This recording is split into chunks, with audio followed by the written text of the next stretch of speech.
Hello, am I audible to you all? Hello. Yes ma'am. Okay, सभी लोग कमर गर्दन सीधी करेंगे, आंखें बंद, एक साथ ओम का उच्चारण।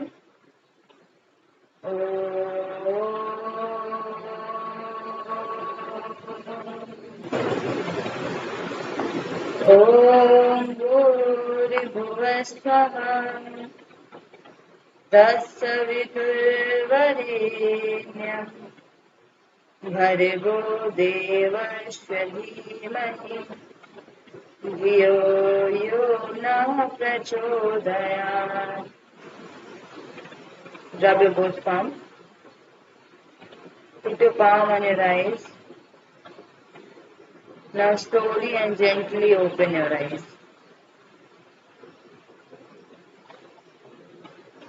तो आज की क्लास हम स्टार्ट करने जा रहे हैं. बाकी बच्चे कहाँ हैं भाई?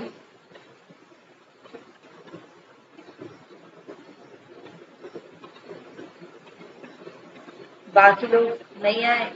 आज मैंने मैसेज भी किया था कि जल्दी ज्वाइन कर लेना. मैसेज करने के बाद भी नहीं आते बच्चे, बताओ.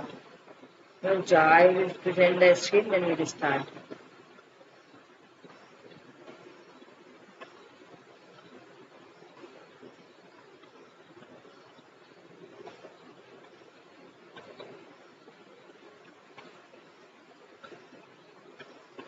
स्क्रीन प्रेजेंट हो रही है? Hello, yes ma'am. Screen present हो यस रही है आप मैम। लोगों को? ठीक है. आज हम आगे पढ़ेंगे. मैंने आप लोगों को कल बता दिया था सैम्पलिंग तक, और उसके आगे हमने राइटिंग रिसर्च प्रपोजल तक कंप्लीट कर लिया था. ठीक है. आज हम पढ़ेंगे कि हम जो भी डेटा कलेक्ट करते हैं उनको किस तरीके से कलेक्ट करते हैं, उनके लिए क्या क्या विधियां हम अपनाते हैं. तो अलग अलग विधि होती है. तो हर रिसर्चर अपने अकॉर्डिंग, अपने समय के अकॉर्डिंग, अपने बजट के अकॉर्डिंग, अपने इन्वेस्टिगेशन के अकॉर्डिंग, जो भी उसका उद्देश्य है उसके अकॉर्डिंग डेटा को कलेक्ट करता है. ठीक है. तो ये डेटा अलग अलग तरीके से कलेक्ट होते हैं. मैंने आपको बताया था दो तरीके के डेटा होते हैं. एक तो हमारा होता है प्राइमरी डेटा, एक होता है सेकेंडरी. क्या होता है भाई प्राइमरी डेटा? जल्दी बताओ.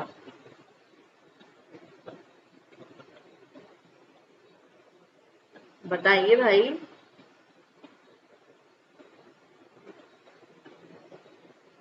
बताओ प्राइमरी डेटा क्या होता है मैम प्राइमरी डेटा को हम वो कह सकते हैं जो कि first hand data. Very good. और सेकेंडरी क्या होता है?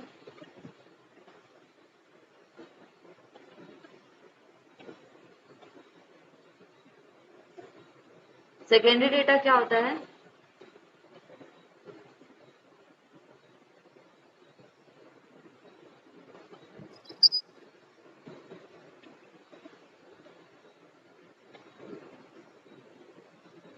आवाज चली गई थी आपकी. हेलो,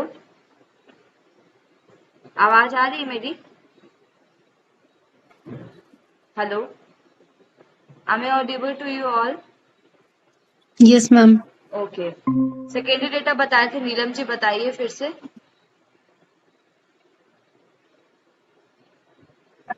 मैम सेकेंडरी डेटा जैसे कि जो पहले ही किसी ने डेटा कलेक्ट कर रखा होगा, जैसे सर्वे वगैरह में होता है पहले से ही डेटा रहता है, एक्सपेरिमेंट्स वगैरह, पर्सनल इंटरव्यूज वगैरह, जो पहले से ही डेटा रहते हैं उसको हम सेकेंडरी डेटा कहते हैं। तो पहले से रहते तो उनको हम सेकेंडरी कैसे बोलेंगे? पहले से रहते वो तो प्राइमरी हो गए.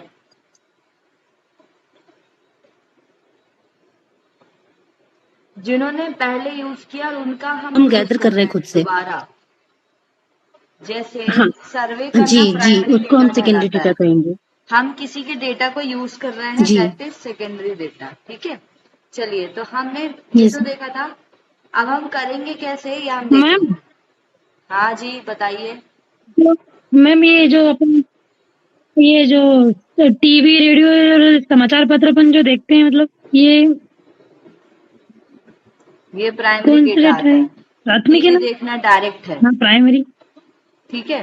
डायरेक्ट आपको इन्फॉर्मेशन मिले, लेकिन आप उसमें भी अगर उस जगह पर जाओगे और उस जगह पे जाके वो चीज देख रहे हो तो वो प्राइमरी कहलाता है, ठीक है। और न्यूज़पेपर भी, लेकिन आप कभी इंफॉर्मेशन के उसमें देख रहे हो तो दैट इज अ पर्सनल, ठीक है। अब हम बात करते हैं कि ये जो डेटा एकत्र होते हैं वो किस तरीके से एकत्र होते हैं। तो सेकेंडरी डेटा में क्या आएगा फिर? क्या सेकेंडरी डेटा में मतलब कि किसी ने पहले ही दे दिया है, अपन उसका हम उठा रहे हैं। जैसे कि मैं नोट्स बना के आपको दे दूं और आप मेरी नोट्स से फिर दोबारा नोट्स बना रहे हो, तो मैंने जब नोट्स बनाए होंगे तो मैं डायरेक्ट बुक पे गई होंगी, तो वो था सेकेंडरी डेटा, ठीक है। चलिए, अब क्लास में क्यों नहीं आए थे, क्लास में नहीं आते थे, समझ नहीं आती चीजें। चलिए अब हम बात करते हैं पहला, ठीक है, हो गया। मेरे पास इतनी हिम्मत नहीं बार बार एक्सप्लेन करूं, तो जितना है उतना पढ़ लीजिए, ठीक है।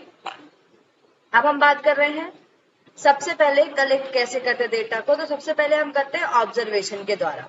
ऑब्जर्वेशन के द्वारा हम क्या करते हैं, जहां भी हमें देखना होता है, जैसे कि मान लीजिए मुझे देखना है कि एजुकेशन लेवल कैसा है, तो मैं उस विश्वविद्यालय में जाऊंगी, वहां के लोगों को, वहां के स्टूडेंट को, टीचर को, कर्मचारियों को, सबको ऑब्जर्व करूंगी, ठीक है। तो इस तरीके से मैं क्या करती हूँ, डेटा कलेक्ट करती हूँ। तो हो गया आपका ऑब्जर्वेशन, ठीक है। ये विधि थोड़ा खर्चीली होती है और इसमें हमें सीमित जानकारी एकत्र होती है। जैसे देखिए, नेक की टीम आती है जब विजिट पे, तो नेक की टीम ऑब्जर्वेशन करने आती है, हमारे यूनिवर्सिटी को, कॉलेज को एक बताने आती है कि भाई तुम्हारे यूनिवर्सिटी कॉलेज किस ग्रेड पे है। उस टाइम पे हमारी यूनिवर्सिटी कॉलेज इन सब जगह पर सारी चीजें व्यवस्थित रूप से होती है, ठीक है। और उसके पहले या बाद का हमें पता नहीं होता। तो इस समय पे क्या होता है, इससे हमें सीमित जानकारी मिलती है क्योंकि हम बाकी चीजों को अच्छे तरीके से नहीं देख पाते। यह विधि उन अनुसंधानों पर उपयुक्त नहीं है जिसमें न्यायाधीश बड़े हैं, मतलब कि उन जगह पर हम यूज नहीं कर सकते जहां पर सैंपल साइज ज्यादा है या बच्चे ज्यादा है। जैसे कॉलेज हो गया, कॉलेज के बच्चे इतने सारे हैं, ठीक है। जैसे हम अपनी यूनिवर्सिटी की बात करें तो मान लो 10,000 बच्चे हैं, उसमें भी आधे बच्चे बाहर रहते हैं, आधे बच्चे हॉस्टल में रहते हैं। तो हम ऑब्जर्वेशन नहीं कर सकते भाई कि किसका बिहेवियर है, किसकी पढ़ाई कैसी है, ठीक है। तो ये थोड़ा कॉस्टली होता है और इसमें हमें बड़े न्यायाधीश पर इसका उपयोग नहीं कर सकते। नेक्स्ट आता है पर्सनल इंटरव्यू। इसमें जांचकर्ता जो भी होता है या जो भी इन्वेस्टिगेटर होता है, ये एक स्ट्रक्चर्ड दृष्टिकोण लेकर चलता है, मतलब उसको पता होता है कि क्या प्रश्न पूछने हैं और कितने प्रश्न पूछने हैं, ठीक है। इसमें पर्सनल इंटरव्यू की इनका मेन फोकस रहता है उनसे अपने स्टडी के लिए जानकारी लेना। तो ये क्वेश्चन को बनाने, इधर उधर की अगर बात करेंगे तो टाइम वेस्ट होगा, इसलिए वो करते, ठीक है। इसमें आउटपुट भी काफी हद तक साक्षात्कार की योग्यता पर निर्भर करता है। अब ये जो भी आउटपुट आता है डिपेंड करता है कि जो इंटरव्यू ले रहा है, ये जो भी दे रहा है, उनके बीच कितना म्यूचुअल अंडरस्टैंडिंग है, क्या वो एक दूसरे को समझ पा रहे हैं, क्या वो समझा पा रहे हैं अपनी चीजों को। मान लो ऐसे व्यक्ति को समझा रहे हैं जिनको इंग्लिश आती ही नहीं है, तो दिक्कत होगी, तो हिंदी मीडियम का उपयोग करेंगे वो, ठीक है। तो हिंदी से बोलने की कोशिश करेंगे, तो उतना अच्छा हम साक्षात्कार या इंटरव्यू ले सकते हैं। नेक्स्ट आता है टेलीफोनिक इंटरव्यू। अब ऐसी चीजें जहां पर हम जा नहीं सकते, इसलिए जब हम जानकारी को टेलीफोन के द्वारा एकत्र करते हैं उसको हम टेलीफोनिक इंटरव्यू बोलते हैं। इसका प्रयोग तब किया जाता है जब सर्वेक्षण को बहुत ही सीमित समय में पूरा किया जाना हो। अगर आपके पास टाइम कम है, आप लोगों तक नहीं जा सकते, आप सर्वे नहीं कर सकते, तो उनको आप कॉल कर करके पूछोगे। मैसेज करने में थोड़ा टाइम लगता है, इसलिए कॉल जो होता है वो ठीक होता है, आप उनको कॉल कर सकते हैं, ठीक है। चलिए अब हम बात करते हैं मेल्ड क्वेश्चनर। मेल्ड मतलब मेल प्रश्नावली कौन सी होती है। यह विधि आर्थिक और व्यवसाय सर्वेक्षण में सबसे अधिक उपयोग में की जाती है। सबसे ज्यादा मेल जो होता है उनको ऑथेंटिक माना जाता है, क्योंकि कॉल पे अगर हम कोई बात करते हैं रिकॉर्डिंग करने का कोई मतलब नहीं, लेकिन मेल जो होता है वो बहुत ऑथेंटिक माना जाता है। इसलिए कोई भी डॉक्यूमेंट या कोई भी चीजें हमें भेजनी है तो मेल के द्वारा भेजनी चाहिए। यह विधि हम सबसे ज्यादा इकोनॉमिक और बिजनेस में उपयोग करते हैं। इसमें हम क्या करते हैं, एक पायलट स्टडी करते हैं और फिर उसको जानते हैं। पायलट स्टडी करने के लिए हम सारे लोग को मेल नहीं करते, कुछ लोगों को मेल करते हैं, फिर उनसे हम सर्वे लेते हैं, उनसे प्रश्न भेजते हैं उनको। मेल्ड क्वेश्चन मतलब आपको जो भी क्वेश्चन आ रहा है वो उनको मेल के थ्रू भेजना है, वो अपना आंसर आपको दे देंगे, ठीक है। नेक्स्ट आता है शेड्यूल। शेड्यूल मतलब अनुसूचियां। इस विधि में जानकारी एकत्र करने के लिए इनोवेटर्स मतलब प्रकरण को विशेष रूप से नियुक्त किया था। इनोवेटर्स मतलब कि आपके पास कुछ प्रश्न होंगे, कुछ प्रासंगिक प्रश्न होंगे, मतलब लॉन्ग टर्म, जैसे क्वेश्चनर में क्या होता है, ऑब्जेक्टिव क्वेश्चन होता है, इसमें प्रासंगिक मतलब आपको थोड़ा बड़े क्वेश्चन मिल सकते हैं, ठीक है। यह अनुसूचियां प्रतिवादियों द्वारा दिए गए उत्तरों के आधार पर प्रकरण द्वारा भरी जाती है। प्रकरण मतलब आपके पास वहां एक जो भी व्यक्ति होगा, आप क्या करते हो क्वेश्चन में अपनी चीजें भर देते हो, लेकिन इसमें क्या होता है आप जाते हो, जैसे मैं रिसर्चर हूँ, मैं किसी के पास सर्वे लेने गई तो वो व्यक्ति नहीं भरेगा, मैं भरूंगी उसका फॉर्म, ठीक है। मेरे पास मुझे वो फॉर्म देगा, वो जो बोलेगा मैं उसको भरते जाऊंगी। लेकिन क्वेश्चन में क्या होता है, जो व्यक्ति है, जो भी सैंपल है वो खुद भरता है क्वेश्चन, ठीक है। अब इसे बताएगा पर्यवेक्षकों द्वारा अनुसंधान प्रक्रिया की वैधता सुनिश्चित करने के लिए हम रैंडम ही चीजों को एकत्र करते हैं। हम देखते हैं कि भाई हमारी जो भी जानकारी है वो सही हो, इसलिए रैंडमली ही इन्वेस्टिगेशन किया जाता है। इतना आपको समझ में आई थिंक आ गया होगा। अब हम बात करते हैं हमारे रिसर्च एप्टीट्यूड में next process, that is 7th process. हम बहुत लास्ट में हैं, ठीक है। फिर हम इसके बाद हाइपोथेसिस पढ़ेंगे। पहले मैं आपको पूरा हिंदी वाले में से कंप्लीट करा देती हूँ। अब हम बात करते हैं 7th स्टेप की, which is processing and analysing data. हमने सारा डेटा कलेक्ट कर लिया, सब कुछ कर लिया, रिसर्च प्रपोजल बना लिया, डेटा को कैसे कलेक्ट करना है हमने देख लिया, ऑब्जर्वेशन, इंटरव्यू, हमारे पास डेटा आ गया। अब हम क्या करेंगे, हमारे पास जो भी डेटा होता है वो रॉ फॉर्म में होता है। आप रॉ मतलब कि बिखरा हुआ होता है, एकत्रित नहीं होता। एग्जाम्पल के तौर पे आप एग्जाम देते हो, तो आप जब एग्जामिनर आता है तो आप उसको रोल नंबर वाइज कॉपी नहीं देते, जिसकी कॉपी जब कंप्लीट होती है वो दे देते हैं, है ना। मेन एग्जाम में देखो बहुत सारे सब्जेक्ट के बच्चे बैठे होते हैं, जैसे कि योगा वाले बैठे होंगे, कॉमर्स वाले बैठे होंगे, बीटेक वाले बैठे होंगे, ठीक है। तो सारे बैठे रहते हैं, अब सब अपनी कॉपी कंप्लीट करते गए, देते गए। तो हमारे पास जो कॉपी आती है एक साथ, वो कैसी है, रॉ डेटा है, सब मिली हुई है, मिक्सचर है। फिर मैं क्या करती हूँ, मैं देखती हूँ बीटेक वाली कौन सी, बीकॉम वाली कौन सी, योग वाली कौन सी, मैंने 3 पार्ट में डिवाइड कर दिया। अब योग में भी मैं देखूंगी भाई, अभी क्या किया मैंने, एडिटिंग की है। योग में भी मैं देखूंगी कि योग में भी रोल नंबर 1 2 3 4 मैं लाइंस लगाऊंगी। तो हम क्या करते हैं, जो भी हमारे डेटा होते हैं उनके विश्लेषण के लिए उन्हें हम क्या करते हैं, एक प्रबंधीय समूह या तालिका में बनाते हैं, मतलब कि चीजों को टेबुलेशन फॉर्म में बनाते हैं। सबसे पहले हम क्या करते हैं, किसी भी चीज की या किसी भी डेटा को एडिटिंग करते हैं। पहले उनकी शुद्धि की प्रक्रिया चलती है कि मैंने जो डेटा कलेक्ट किया प्री डेटा है या पोस्ट डेटा है या फॉलो अप डेटा है, ठीक है। पहले हम ये देखते हैं। फिर संपादन का मुख्य उद्देश्य प्रतिवादी द्वारा प्रदान किए गए गलत अनुमान, गलत वर्गीकरण और त्रुटियों की पहचान करना और उनको कम करना। तो जो भी व्यक्ति होता है, मतलब जो एडिटिंग का मेन काम क्या है, जो भी हमने डेटा कलेक्ट किया उसमें हमने जो भी गलती कर दी उसको हम यहाँ पर करेक्ट करते हैं, त्रुटियों को कम करने की कोशिश करते हैं, ठीक है। फिर आता है कोडिंग। अब मैंने बना लिया, जैसे मैंने अभी आपको बताया ना, मेरे पास रॉ डेटा बहुत सारे आ गए, जैसे कि कौन कौन सा आ गया, मेरे पास बीकॉम आ गया, बीटेक आ गया, योग आ गया। अब मैंने क्या किया, देखा पहले पहले मैंने क्या किया, एडिटिंग की भाई कि कौन कौन से। फिर मैंने देखा कि पहले मैंने नॉर्मल ऊपर कि देखा कि भाई जो बीटेक वाला उसका कोड ए है, बीकॉम वाले का कोड बी है और योगा वाले का कोड सी है। अब मैंने कोड के अकॉर्डिंग तीनों को अलग अलग कर दिया। तो यह अनुसंधान के किसी भी चर के माप पर डिपेंड करता है कि आप कोई भी सब्जेक्ट की कोडिंग कैसे कर रहे हो, ठीक है। कोडिंग के लिए सबसे महत्वपूर्ण होता है कि जो भी हमारा डेटा हो, या तो वो क्वांटिटेटिव हो या क्वालिटेटिव हो, मतलब या फिर हम उसके नंबर देख के उसको अलग कर रहे हो या फिर उसके गुण देख के उसको अलग कर रहे हो, ठीक है। तो गुणात्मक, प्रदत्त, वर्णात्मक, श्रेणीगत या आश्रित हो सकते हैं। मतलब जो भी हमारे पास क्वालिटेटिव होते हैं वो या तो हम कैटेगरी वाइज लगा सकते हैं या उसको डिस्क्रिप्टिव बना सकते हैं या डिस्क्रीट लगा सकते हैं, अलग अलग तरीके से। बस इतना समझ लीजिए कोडिंग होती क्या है। आपको आपको मान लो मेल और फीमेल बताना, तो आप मेल के लिए क्या करते हो, एम लिख देते हो, फीमेल के लिए एफ लिख देते हो। आपको नहीं बताना पूरा महिला है या पुरुष है, आप एम और एफ लिख दोगे ना किसी भी कॉलम में, अगर आप डेटा कलेक्ट करें तो आपको समझ में आ जाएगा ये फीमेल के लिए है, ये मेल के लिए है, ठीक है। तो हम कोडिंग देते हैं जनरली। अब हम बात करते हैं क्लासिफिकेशन ऑफ डेटा। अब हम जब डेटा का क्लासिफिकेशन करते हैं तो अलग अलग तरीके से क्लासिफिकेशन करते हैं। मैंने डेटा को ले लिया, एडिटिंग करती, कोडिंग करती। अब कैसे रखना है, तो प्रदत्तों के वर्गीकरण एक ऐसी प्रक्रिया है जिसमें प्रदत्तों को सामान्य विशेषताओं के आधार पर हम अलग करते हैं अलग अलग समूह में। जैसे मैंने अभी आपको बताया कि योग वाला है तो उसको अलग करेंगे, उसको अलग करेंगे, तो कैसे अलग करते हैं इसके भी टाइप होते हैं।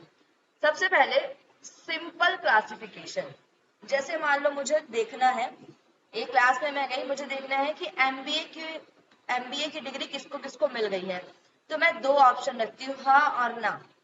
जिनको मिल गई वो हाँ है, जिनको नहीं मिली वो 5 है। तो टोटल मिला के 30 बच्चे हैं यहाँ पर जिनको मिल गई, जिनको नहीं मिली। तो हमने सिंपल क्लासिफिकेशन किया।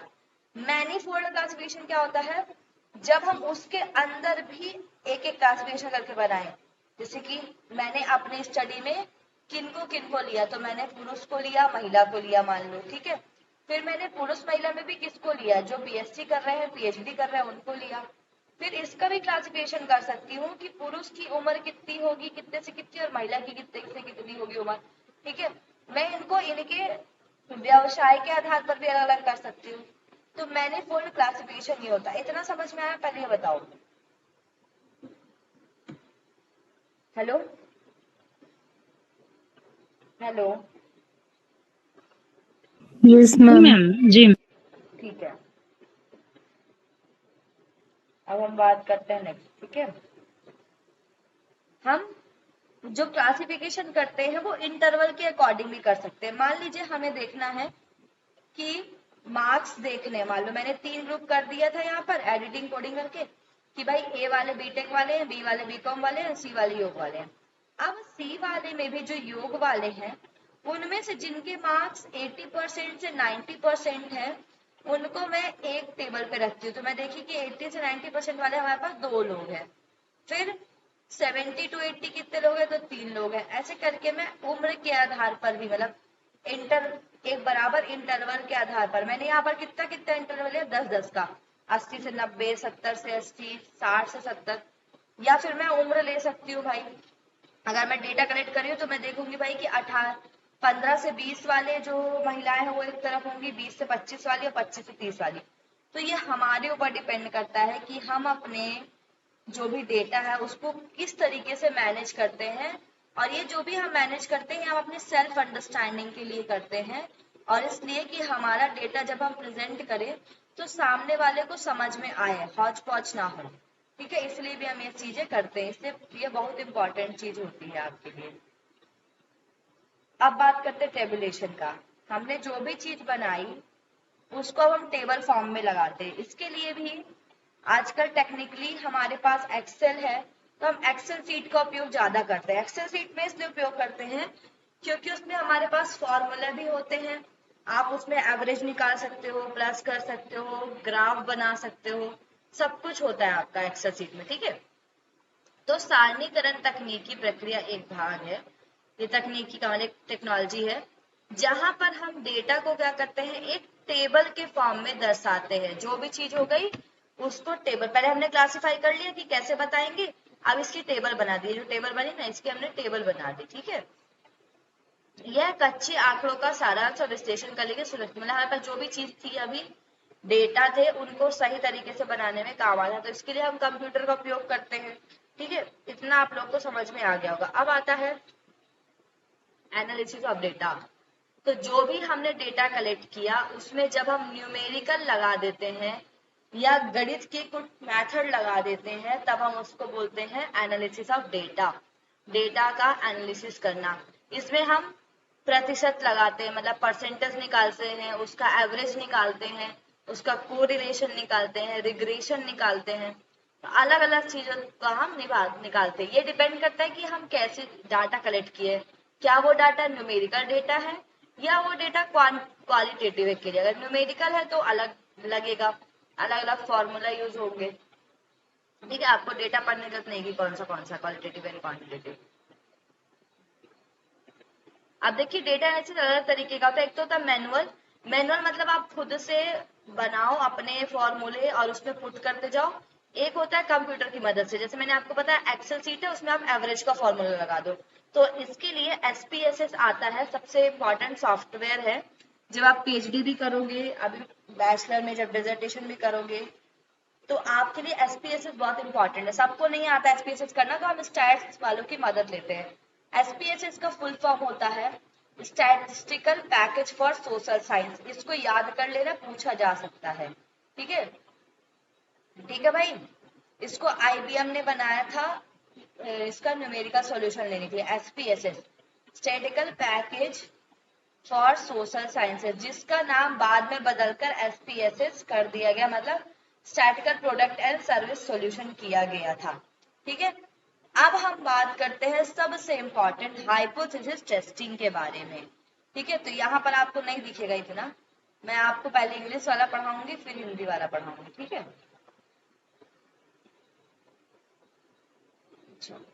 आई थिंक यहाँ तक आप लोग को समझ में आया होगा भाई। हेलो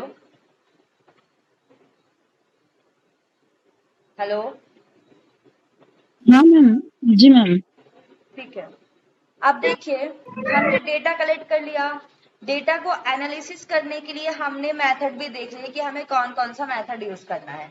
अब मैंने जो हाइपोथेसिस बहुत पहले बनाई थी, जो मेरी क्वालिटेटिव थी, उसको मैं क्वांटिटेटिवली देख रही हूँ कि वो सही में काम कर रही है नहीं। तो मैं उसकी टेस्टिंग करती हूँ। उस हाइपोथेसिस की टेस्टिंग करने के लिए मैं कुछ फॉर्मूले का उपयोग करती हूँ। जैसा कि पहले उपयोग किया गया, ऐसी संभावना होती है कि हमारी जो भी रिसर्च है उसकी परिकल्पना जो हम बना रहे हैं वो तो या तो रिजेक्ट होगी या एक्सेप्ट होगी। तो उसको करने के लिए हम कुछ फॉर्मूलों का यूज करते हैं, जिसको हम बोलते हैं हाइपोथेसिस टेस्टिंग। ठीक है, हम देखते हैं कि हम उपकल्पना का या तो समर्थन कर रहे हैं या तो उसके विपरीत जा रहे हैं। इस उद्देश्य के लिए जो हमारे सांख्यवादी की मतलब जो स्टैटिस्टिशियन है, उन्होंने अलग अलग टेस्ट निकाले हैं कि आप इसकी टेस्टिंग के लिए कौन कौन से टेस्ट कर सकते हो। और हर टेस्ट आपके सैंपल साइज, आपकी स्टडी डिजाइन पर डिपेंड करता है कि आप कैसा टेस्ट करोगे। तो इसमें कुछ है आपका, जैसे काई स्क्वायर टेस्ट हो गया, टी टेस्ट हो गया, एफ टेस्ट हो गया, अभी बताएंगे क्या होते हैं। तो हमारे सैंपल के आधार पर टेस्ट को दो तरीके से बांटा गया है, स्टैटिस्टिकल स्क्वायर के आधार पर। उन्होंने बोला अगर हमारे पास सैंपल साइज छोटी है, मतलब अगर हमारे पास कम सैंपल साइज है, तो हम कौन सा यूज करेंगे, और लार्ज है तो दो तरीके के न्यायदर्श के अकॉर्डिंग हमारे टेस्ट होते हैं। एक तो होता है स्मॉल सैंपल टेस्ट, जिसमें हमारे पास 30 होते हैं सैंपल, और एक होता है लार्ज सैंपल टेस्ट जिसमें 30 से अधिक होते हैं। इनको अगर हम और क्लासिफाई करें तो उपकल्पना के आधार पर इसके दो टाइप होते हैं, पैरामेट्रिक और नॉन पैरामेट्रिक टेस्ट। पैरामेट्रिक मतलब होता है जिनमें जनसंख्या के बारे में उपकल्पना की जाती है, अभी मैं बताऊंगी। नॉन पैरामेट्रिक मतलब हमें नहीं पता होता जनसंख्या के बारे में। अब मैं इसको आपको ढंग से पढ़ाती हूँ। यहाँ पर देखो, मैंने आप लोगों को यहाँ पर रिसर्च के स्टेप्स बताए थे। ठीक है, रिसर्च स्टेप में स्टेप नंबर 1 था फॉर्मुलेटिंग हाइपोथेसिस। ये कैसी थी, क्वालिटेटिव या क्वांटिटेटिव, बताओ। Ma'am quality quantity. क्वांटिटेटिव क्यों थी, क्या हमने यहाँ पर कोई फॉर्मूले यूज किए थे? क्वांटिटेटिव कब होता है, जब हम फॉर्मूले मेथड चीजों को यूज करते हैं। ये क्वालिटेटिव थी, क्यों? क्योंकि मैंने एक स्टेटमेंट बना दिया था कि कपालभाति करने से हमारा ब्लड प्रेशर बढ़ता है। ये मैंने एक स्टेटमेंट बनाया। अब मैं उसको टेस्ट करूंगी, उसके लिए मैंने डेटा कलेक्ट किया, सारे ऑब्जर्वेशन किए, सब कुछ किया, एनालिसिस किया। अब मैं इसकी टेस्टिंग जब करती हूँ यहाँ पर, तब ये होता है क्वांटिटेटिव 7th वाले प्रोसेस में।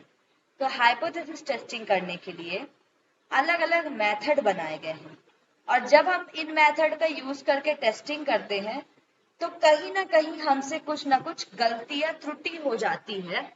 ठीक है, उस त्रुटि को हम बोलते हैं हाइपोथेसिस एरर। ये आपके लिए जानना बहुत जरूरी है।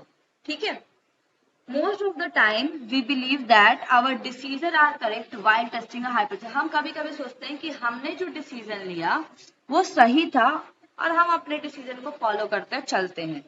तो कभी कभी कुछ ना कुछ त्रुटि हो जाती है, जिसको हम हाइपोथेसिस एरर बोलते हैं। और हमारा जो डिसीजन होता है वो रॉन्ग साइड चला जाता है।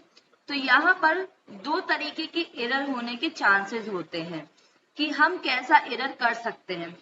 जैसे कि मैं भी आपको बताती हूँ, पहला होता है टाइप 1 एरर, जिसको हम अल्फा एरर भी बोलते हैं और लेवल ऑफ सिग्निफिकेंस भी बोलते हैं। अभी आपको ये चीजें थोड़ी ऊपर से उड़ रही होंगी, पर मैं बताऊंगी, आपको समझ में आ जाएगा, टेंशन नहीं लेना, ठीक है। आप ये बताओ, नल हाइपोथेसिस क्या होती है?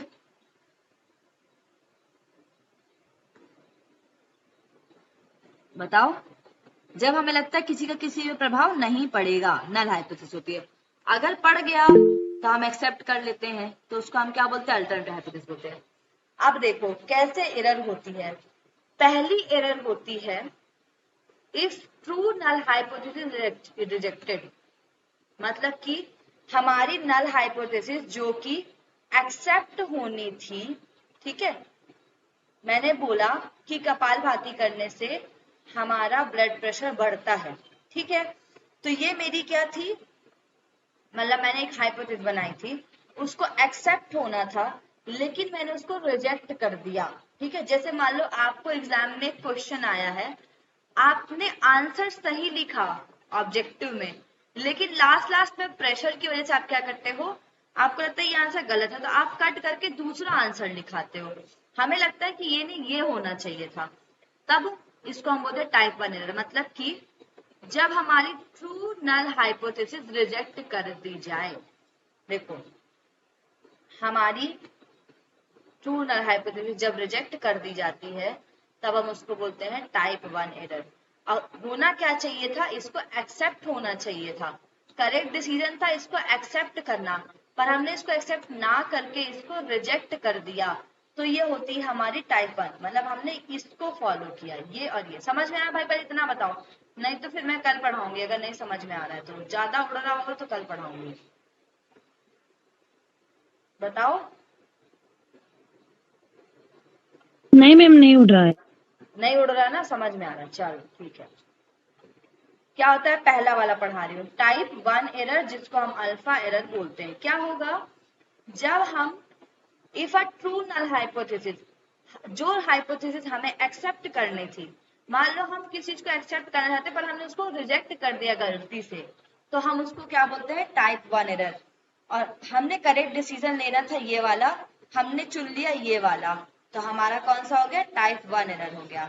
टाइप 2 एरर क्या होती है, जब हमने फॉल्स नल हाइपोथेसिस को, मतलब गलत वाले को रिजेक्ट नहीं किया, जस्ट अपोजिट है, इसको गलत सही होते हुए भी इसको रिजेक्ट कर दिया, इसको गलत होते हुए भी हमने एक्सेप्ट कर लिया, तो इसको हम बोलते हैं टाइप 2 हाइपोथेसिस। पहले वाले को हमने रिजेक्ट कर दिया, इसको एक्सेप्ट कर दिया, तो ये कौन सी एरर हो गई हमारी, टाइप 2 एरर हो गई।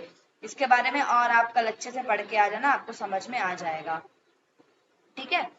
देखो अब हमें जब भी हम हाइपोथेसिस टेस्टिंग करते हैं, हम एक स्टेप को फॉलो करते हैं, और ये बहुत इंपॉर्टेंट है, ठीक है। ये डायग्राम या ये जो आपको 4 लाइन मैंने पढ़ाई है, इससे क्वेश्चन आ सकता है। या तो ये पूछ लेगा अल्फा एरर किसको बोलते हैं, तो टाइप 1 एरर को अल्फा एरर बोलते हैं, टाइप 2 को बीटा एरर बोलते हैं। आपसे पूछ लिया जाए कि अगर हमारी हाइपोथेसिस नल हाइपोथेसिस ट्रू थी और उसको रिजेक्ट कर दिया गया, तो उसको टाइप 1 बोलते हैं, और गलत थी और उसको एक्सेप्ट कर लिया गया, तो उसको हम टाइप 2 एरर बोलते हैं, ठीक है। अब हम बात करते हैं हाइपोथेसिस टेस्टिंग की। तो सबसे पहले हम कोई भी हाइपोथेसिस बनाते हैं, तो हम या तो नल बनाते हैं या अल्टरनेटिव, मतलब हम या तो ये सोच के चलते हैं कि आगे चलकर कोई प्रभाव नहीं पड़ेगा, या तो ये सोच के चलते हैं कि कुछ ना कुछ प्रभाव पड़ेगा। तो सबसे पहले हम क्या करते हैं, सेट करते हैं हाइपोथेसिस को, कौन सा, नल और अल्टरनेटिव। अब लेवल ऑफ सिग्निफिकेंस देखो, मैंने आपको टाइप 1 एरर बताया था, लेवल ऑफ सिग्निफिकेंस मतलब होता है आपको पता होता है कि मेरा डिसीजन कहीं ना कहीं गलत हो सकता है, तो आप कहीं ऐसा हो जाए आपसे कि आप ट्रू को भी रिजेक्ट कर दो, तो आप कुछ परसेंटेज अपने आप में वो लेके चलते हो भाई कि शायद गलत। जैसे कि आपने मार्केट देखा होगा, स्टॉक मार्केट, तो बहुत चांसेस रहते हैं कि आपकी कमाई हो जाए, और बहुत कम रिस्क फैक्टर चलता है। तो आप देखते हो कि म्यूचुअल फंड में 3 तरीके से डिवाइड होता है, less risk factor, mid risk factor और मोर रिस्क फैक्टर।